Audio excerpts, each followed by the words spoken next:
Homer, Alaska, graduating with a degree in business administration. During Charlotte's years on campus, she served as a member of the residence life staff.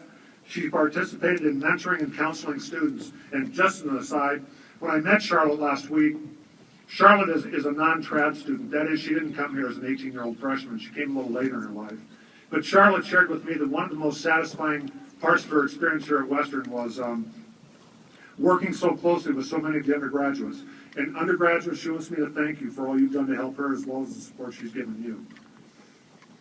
Following graduation, Charlotte is moving to South Korea, where she will teach English. We were kind of laughing about that today, that Charlotte is a business major who's going to teach English.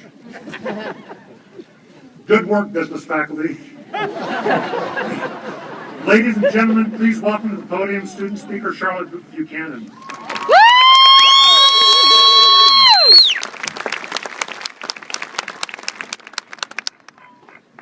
Thank you, President Hellman. Good morning, everybody. Many of you already know me. I'm the overachiever who always sits in the front row. I ask too many questions, and I am kind of a know-it-all. I think it's important that I explain how I came to be a student at Western and what might qualify me to speak to you today. I was born and raised in Alaska, and when I was 12 years old, I was forced to leave home. Over the next few years, I lived with strangers who were unkind to me at best.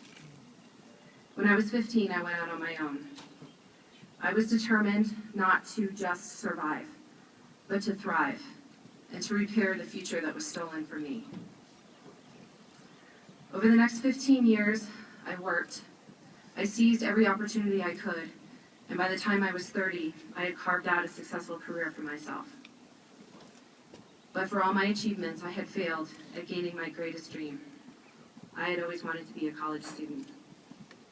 In 2009, at the peak of my career, I lost my job in the recession. I knew I could not compete with the talent that was being flushed into the job market, and I realized that my opportunity to go to school had finally arrived. I want you to make no mistake, this is not a sad story. I believe that my past was meant to shape me. It made me strong, and it made me determined. The lessons that I have learned have been invaluable to my success.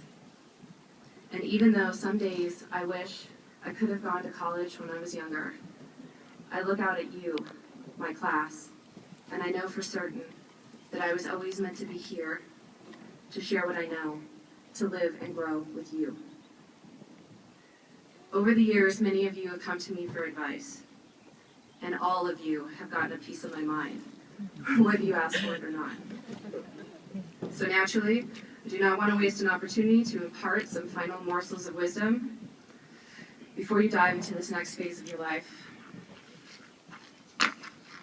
I could tell you all that I know to survive the business world and how to make piles of money, but none of that is worth anything.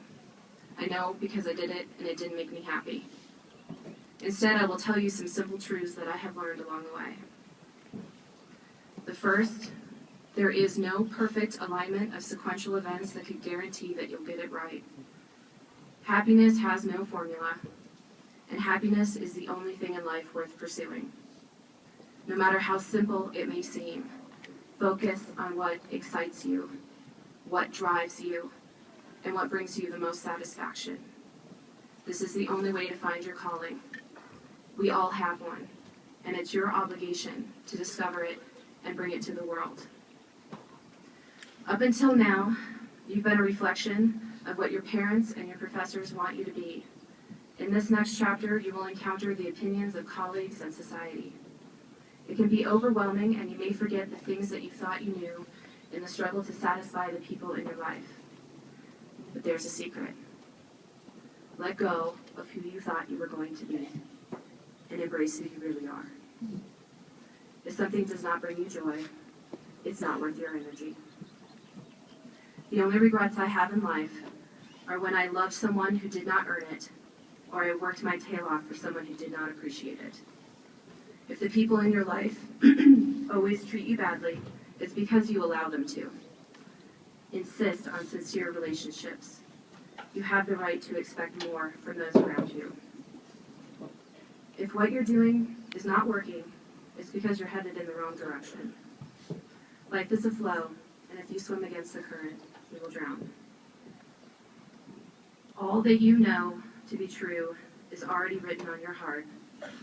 Silence the voices of others and listen to the wisdom buried in your unconscious.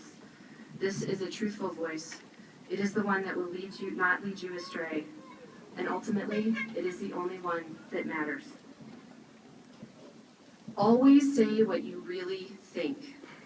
The people around you deserve the benefit of the truth. It can be difficult, but the universe rewards bravery. You wouldn't know it to look at me today, but I was terrified of you people when I first got here. I thought I would feel out of place, and I thought I would be too old to you to matter. But you've embraced me, and you've let me mentor you. You let me mother you. And you let me make fun of your haircuts. And I'm serious about that. You cannot go out with those haircuts. But yours is a generation that stands on the shoulders of the ones before it. And you have accepted each other's orientations, ethnicities, and you have done away with gender roles.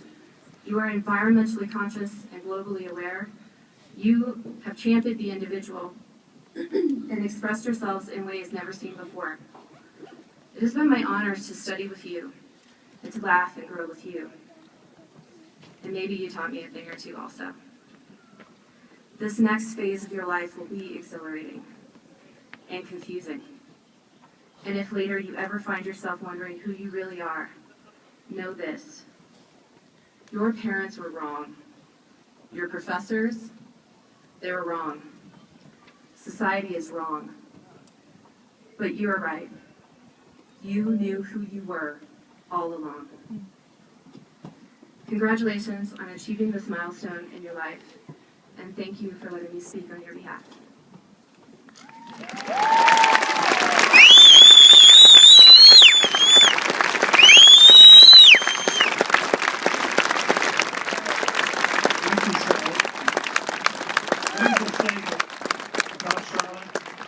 This is my 11th year on this platform as president of Western. I have never seen the kind of attention that was given to a student speaker that you gave to Charlotte this morning. I think that's a great testimony to Charlotte. Let's thank her again.